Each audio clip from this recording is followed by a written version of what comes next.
Oke, selamat malam. Jadi ini Yeftalk edisi 24 April 2022.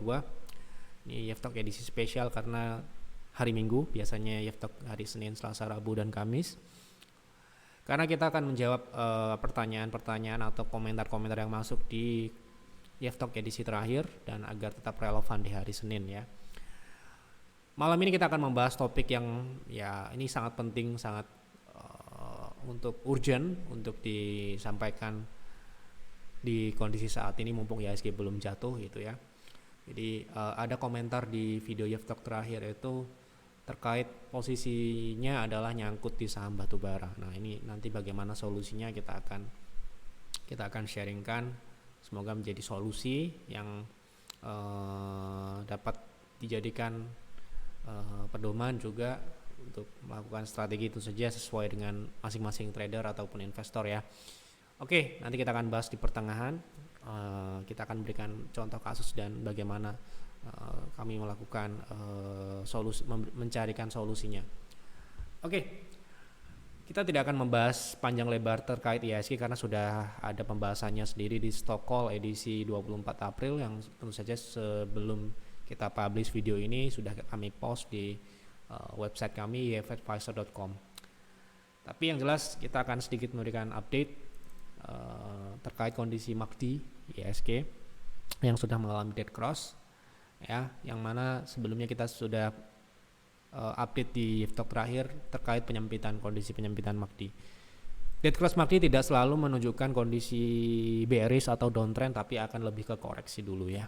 Gitu. Jadi tetap harus diantisipasi.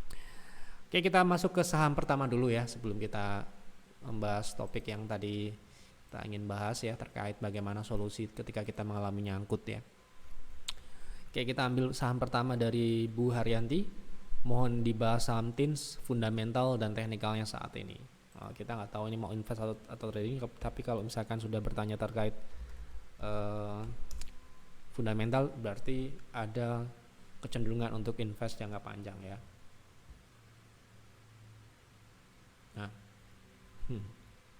jadi koreksi yang terjadi di saham TINS saat ini bersamaan tentu saja dengan saham-saham yang lain, Antam, Inco, semuanya setelah mengalami kenaikan signifikan juga terjadi koreksi dan bersama dengan IHSG juga. Oke, kita coba cek kondisi fundamentalnya sendiri bagaimana, apakah TINS ini baik atau tidak. Jadi TINS ini 2 tahun sebelumnya 2020 dan 2019 dia rugi ya, ruginya cukup signifikan ya. Kemudian kalau kita perhatikan pertumbuhannya cukup bagus dari 2015 sampai dengan 2019 dan ini puncak revenue pendapatannya, tapi dia mencetak laba, mencetak rugi bersih ya. Kemudian 2020 revenue menurun dan juga rugi ya. Nah di 2021 ya yang sudah dirilis ini total pendapatannya turun dari 2020 ya 4%, turun tipis, tapi dia mencetak laba bersih ya. Jadi dari rugi 340 bio menjadi 1.300 bio ya. Ini berarti ada pembalikan posisi bottom line ya. Nah ini berarti bagus ya, kondisinya bagus. Kemudian kita lihat dari sisi profitabilitasnya dari TINS ini di 2021 cukup meningkat signifikan ya. Ketika 2015 sampai dengan 2019 puncaknya ini adalah bottom line terbaik yang sudah dibentuk atau sudah dihasilkan oleh TINS ya. Jadi kondisi 2021 dan sampai dengan saat ini kemungkinan besar kondisinya adalah kondisi yang membaik. Ini sangatlah wajar untuk saham komoditas, yang mana Bapak Ibu juga bisa perhatikan di saham-saham yang lain pun kondisinya tentu saja volatile bersamaan dengan kondisi komoditasnya gitu ya. Sekali lagi untuk kalau misalkan ini ya pertanyaan untuk investasi, tentu saja kita harus tahu kita invest di emiten apa dan bagaimana caranya gitu ya. Kalau kita memutuskan untuk invest di saham komoditas ya, sektor komoditas, tentu saja kita harus memperhatikan kondisi komoditasnya tersebut ya. Nah, Kalau misalkan siklusnya sedang saat ini adalah bullish, ya kita bisa ikuti itu. Jadi siklusnya namanya cyclical. Jadi kita harus mengerti siklusnya. Kalau siklusnya sedang naik, kita bisa ikuti itu. Tapi ketika dia turun, jangan ditahan. Ya, jadi kebanyakan ya, kami pernah mendapatkan banyak case saham-saham Bakri dan sebagainya, saham Antam bahkan banyak sekali yang nyangkut sejak 2013, 2012 dan tidak berhasil keluar dalam posisi yang baik tentu saja. Nah, karena apa? Karena terlambat melakukan exit, ya. Jadi ketika kita tidak mengantisipasi perubahan siklus, itu yang berbahaya, ya. Jadi berbeda hal dengan sektor perbankan, berbeda hal dengan mungkin consumer, ya. Jadi sektor komoditas, mau itu tambang ataupun perkebunan, kita harus memperhatikan kondisi komoditasnya gitu ya. Nah, untuk saat ini TINS menurut kami sih koreksinya koreksi wajar, dan secara teknikal jangka pendek dia mungkin akan terjadi koreksi, namun untuk jangka panjang bersama dengan Vale ataupun aneka tambang atau saham-saham tambang yang lain kemungkinan masih akan naik ya. Kalau TINS sendiri kami punya target untuk jangka menengah panjang paling tidak di 2500 ini, karena ini adalah resist sebelumnya. Yang terakhir dia sudah sentuh di Desember 2020 dan kemungkinan ini akan bisa dipecahkan. Tapi ini dalam jangka menengah panjang, artinya kita tidak expect untuk dalam waktu jangka pendek atau minggu ini gitu ya. Oke, begitu kira-kira Bu Haryanti, semoga menjawab supaya tidak terlalu panjang ya. Kemudian dari Steven Wijaya, mohon dibahas saham CSRA, fundamental dan teknikalnya. Ini mirip-mirip. Ya. Nah, ini kali ini perkebunan ya. Kita belum pelajari secara profil secara umum, tapi paling tidak kita akan melihat secara gambaran umum perkebunan ya. Sekarang ini kan CPO dan sebagainya itu trennya sudah bullish sejak 2020 ya. Jadi kalau kita melihat dari kenaikannya, sudah terjadi kenaikan ya, sudah uptrend. CSRA ini sendiri sudah uptrend, sudah berjalan ya. Jadi sama dengan TINS mungkin juga tadi sudah berjalan cukup. Jadi kalau misalkan kita melihat kondisi teknikalnya, ini sedikit berbeda dengan TINS ya. Kalau TINS mungkin dalam posisi yang sama ketika CSRA ini ya. Ketika dia tertahan dari resist ini ya, dia belum berhasil memecahkan resist yang atau level tertinggi sebelumnya, dan dia terkoreksi ya. Seperti inilah. Ini adalah siklus naiknya, dan sekarang ini menurut kami CSRA ini secara teknikal masih akan uptrend ya. Yang mana harusnya targetnya itu paling tidak itu adalah di 1,618, yang mana itu adalah di 1070-an atau di atas 1000. Sekarang harga 700 ya. Ya, ini terdekat dulu, ini ada resist ya, tentu saja. Ada resist terdekat yang belum dilewati, yaitu di 810. Ya, jadi untuk trading mungkin ini, untuk invest jangka menengah panjang di atas 1000. Ya, ini sekali lagi ini adalah prediksi, jadi bisa benar dan bisa salah. Bapak Ibu bisa harus perhatikan kondisi komoditas yang berhubungan dengan CSRA ini ya. Oke, kira-kira begitu untuk teknikalnya. Kalau untuk fundamentalnya seperti apa, baik atau tidak gitu ya. Jadi CSRA ini sementara ini belum pernah mencetak rugi bersih ya. Jadi dia mengalami penurunan di 2019, kemudian 2020 sampai dengan 2021 revenue-nya terus mengalami pertumbuhan yang cukup signifikan ya, di atas 20%, bahkan di 2021 47%. Kemudian untuk bottom line-nya kelihatan dari, kita nggak usah lihat angka di sini sudah kelihatan signifikan ya. Jadi dari bottom line-nya tahun 2021 ini dia tumbuh 258%. Jadi itu sangatlah signifikan. Coba kita lihat dari sisi rasio profitabilitasnya, kemungkinan ya ini meningkat signifikan ya, seperti yang kita sudah lihat secara visual. Kita nggak perlu lihat angka, dia tumbuhnya tebal gitu ya. Nah, ini di 2021 dia tumbuh 28,9% dari net marginnya, dari sebelumnya hanya 11%. Jadi disinilah ya kita harus tahu penyebab harga saham ini naik, karena mengikuti fundamentalnya juga yang membaik gitu ya. Tetapi tidak menutup kemungkinan saham yang tidak memiliki fundamental pun mengalami kenaikan.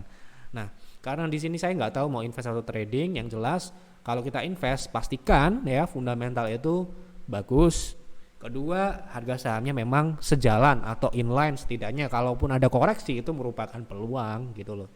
Ya, mungkin peluang, tapi sekali lagi koreksi itu tidak ujuk-ujuk kita langsung beli. Kita harus cari level entry yang baik, momentum yang baik dalam membeli. Jadi Anda misalkan Anda member, ya Anda konsultasikan ke advisor Anda. Itu tanya saham ini bagaimana fundamentalnya sekarang ini, baik atau tidak untuk kita beli untuk jangka panjang, untuk setahun ke depan, 2 tahun ke depan, 3 tahun ke depan gitu. Kalau invest, kalau trading ya cukup melihat teknikal, kondisinya teknikalnya, risk rewardnya bagaimana dan sebagainya. Oke, kira-kira begitu. Nah, mungkin kita akan masuk ke materi ya, karena ini sudah masuk menit ke 10 ya, supaya masuk nanti kita akan bahas lagi ya. Oke, kita masuk di komentar ini dari Pak siapa ini, lintas samudera, nyangkut semua di saham batubara. Jadi berarti beliau membeli harga saham batubara. Saya nggak ngerti saham batubara yang mana, karena saham batubara banyak ya, mungkin Bumi, mungkin PTBA, mungkin Indotambang, mungkin yang lain-lain banyak. Kita nggak bahas sahamnya, tentu saja kita akan membahas bagaimanakah yang harus kita lakukan ketika mengalami salah beli atau mungkin kita melakukan kesalahan dalam trading. Jadi dalam trading itu sangatlah wajar kita membeli terlalu tinggi, kita membelinya di harga yang bagus, itu hal yang sangat wajar, dan itulah ya. Jadi market itu sangat dinamis, terkadang yang kita melihat sudah rendah ternyata masih bisa rendah lagi, yang kita lihat sudah tinggi ternyata masih bisa tinggi lagi. Nah, bagaimana strateginya apabila kita membeli ternyata market menilai kita salah? Jadi salah atau tidak itu kita nggak tahu. Kita mengambil keputusan membeli atau menjual, benar atau salah, market lah yang akan menentukan. Jadi tidak ada masalah. Semua orang akan pasti mengalami itu. Jadi bohong apabila ada trader yang mengaku profit terus dan sebagainya. Pasti akan ada profit dan loss, itu hal yang sangat-sangat biasa selama Anda di market. Ya seperti itulah, Anda harus terima itu. Nah, di sini nyangkut, berarti sekarang ini masih hold. Nah, kita punya case ini tentu saja case yang kita alami real bersama Bapak Ibu member private trading room ya. Ini trading ya, kita nggak tahu ini investor trading, tapi mungkin sama kira-kira. Jadi kita pernah melakukan salah beli di saham, kebetulan juga saham energi tambang ya, saham Toba, dan kita cut loss ya. Ini di bulan Maret tanggal 29 kita cut loss Toba di 1160, 1155. Jadi di dua harga ini kita jual waktu itu. Coba kita lihat Toba ya. Nah, ini mungkin akan dapat gambaran kalau misalkan Bapak Ibu bisa langsung lihat contohnya gitu ya.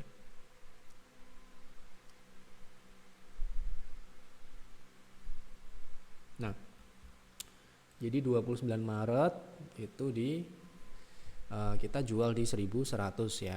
Kemudian nanti bagaimana langkahnya setelah kita cut loss, itu yang sangat penting. Jadi tanggal 29 Maret itu di mana ya? Ini ya. Nah, ini ya. Jadi waktu itu kita beli di sini ya, dengan anggapan dia masih akan pullback, melanjutkan pullback untuk swing mengarah ke gap sini. Ternyata dia turun ya. Jadi tanggal 29 kita belinya sebentar ya, kita cek kinerja, karena di kinerja ini ada rekam jejaknya semuanya ya. Di bulan Maret ini kita belinya tanggal berapa gitu ya. Nah, ini ya. Jadi ini Bapak Ibu bisa buka transparansi trading kita di yfadvisor.com terus kinerja. Nah, ini tanggal 23 Maret ya. Kita beli tanggal 23 Maret.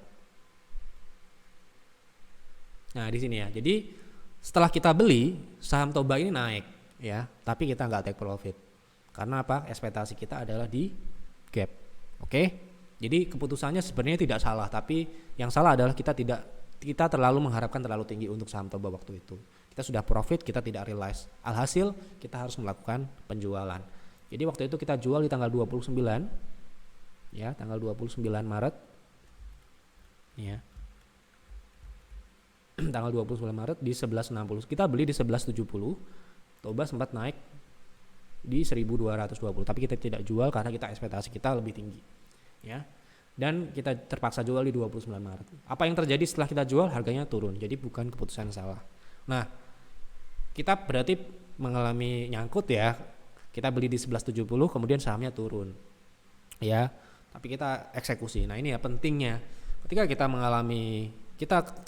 melakukan trading, pastikan kita memiliki trading plan yang jelas.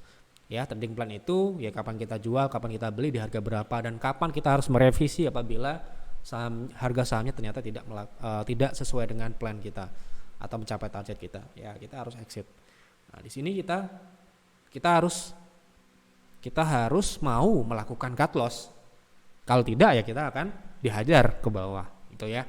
Karena ini ya terus terang Toba ini saham super agresif juga.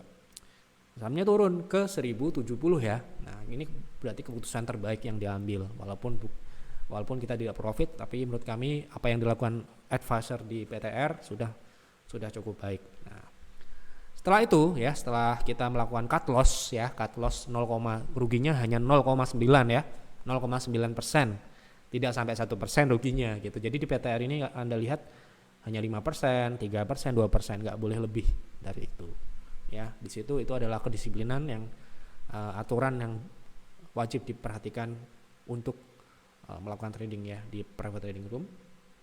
Kemudian kita melakukan buyback ya.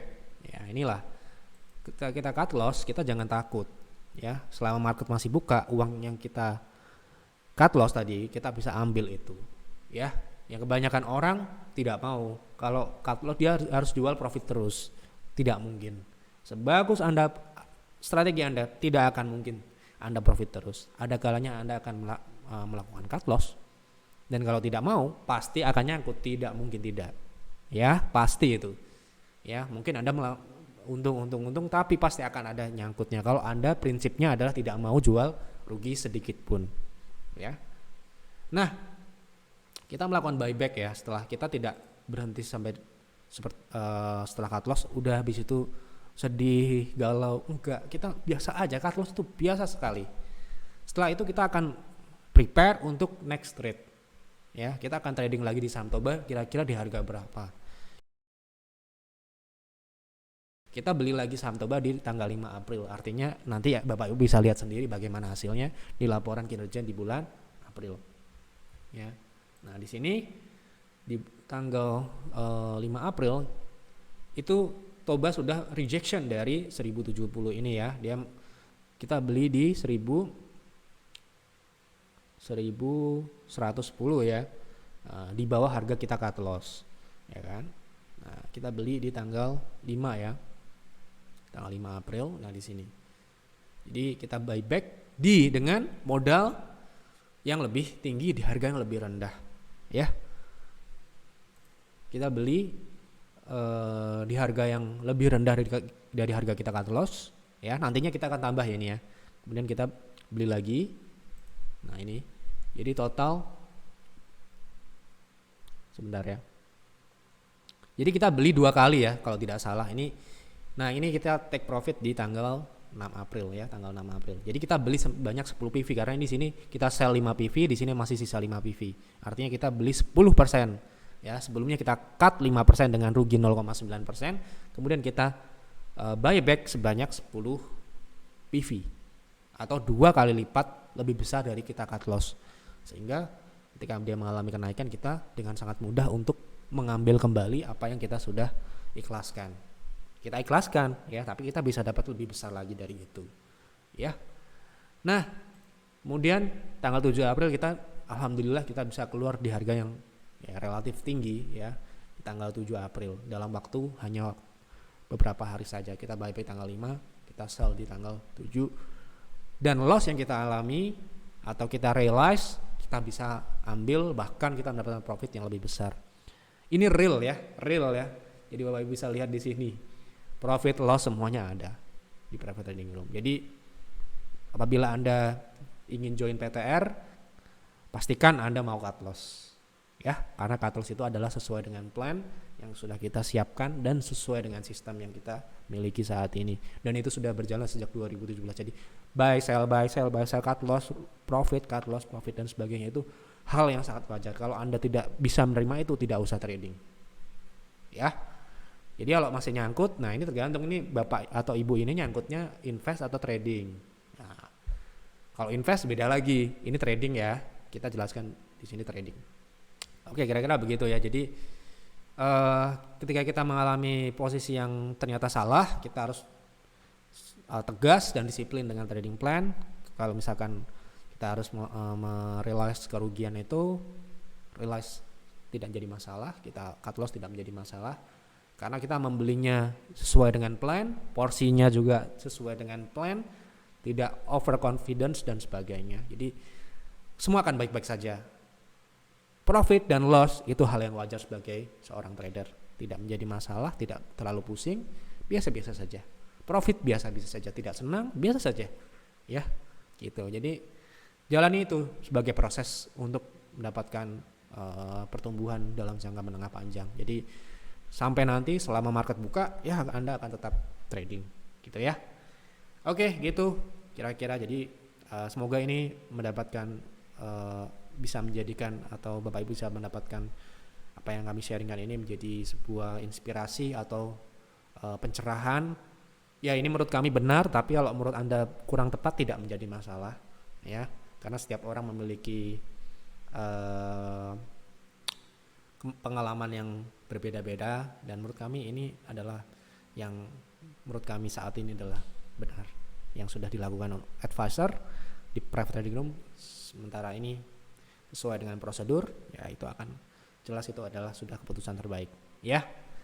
Oke, kira-kira begitu ya. Jadi Bapak Ibu tidak perlu sedih, tidak perlu galau kalau harus melakukan cut loss, ya cut loss saja selama Anda membelinya dengan plan yang sesuai gitu ya. Oke, hari ini kita ada penawaran spesial Ramadan Sale untuk private trading room. Jadi silakan apabila Anda berminat ingin join private trading room, silakan manfaatkan promo Ramadan Sale ini 3 bulan bonus 1 bulan ya. Jadi silakan dimanfaatkan. Oke. Kita lanjut ke pembahasan saham ya. Sisa-sisa ada beberapa. Oke, di sini ada dari Om Gadget ADMR minus 10%. Mudah-mudahan mantul besok. Jadi kita lihat ADMR, kita sudah bahas kemarin, mana dia sudah belum mencapai target turun kita ini ya 2.380. Jadi kemungkinan kalau dia tembus ini kita bisa nunggu lebih rendah lagi. Jadi kalau misalkan harapan kita kalau misalkan di sini ada yang bilang minus 10%, semoga dia bisa rebound supaya posisinya membaik ya. Gitu. Jadi ADMR ini untuk prediksinya masih sama ya dengan Niftok sebelumnya, kondisi seperti ini ya. Jadi ya mungkin saja dia masih bisa turun lagi.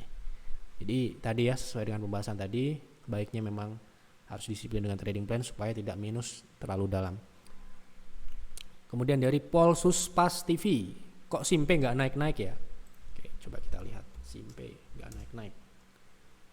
Oke, ini ya Simpe sekarang ini masih tertahan di 540 ya. Ini proses ya, nggak naik-naik itu ya kita inginnya beli sekarang langsung naik gitu ya. Jadi ya kita nikmati saja. Kita kan bukan price makernya. Selama dia masih sesuai dengan trading plan Anda, sesuai dengan skenario Anda, ya ini silahkan di hold. Kalau misalkan nanti kapan naiknya kita nggak tahu ya. Yang jelas ini arahnya masih membentuk rounding dengan target di 500-an atau 600 ini. 595 atau 600 ya terdekat. Oke, gitu kira-kira. Kemudian terakhir Budi. Oke. Budi sudah mencapai 260. Oh, belum ya. Hari ini kemarin di Yeftok sebelumnya kita sudah bahas targetnya 266. Nah, sekarang ini dia sempat mengalami kenaikan dengan volume yang signifikan, kemudian jatuh ini sepertinya ya ada potensi koreksi dulu ke 200 atau 198 ya. Gitu. Oke, begitu kira-kira. Sekali lagi hari ini kita ada penawaran spesial sampai dengan besok, jadi cuma 24 jam. Apabila Anda berminat silahkan hubungi admin, ada di kolom deskripsi, hubungi di WA ataupun di Telegram. Itu saja, selamat malam dan selamat beristirahat.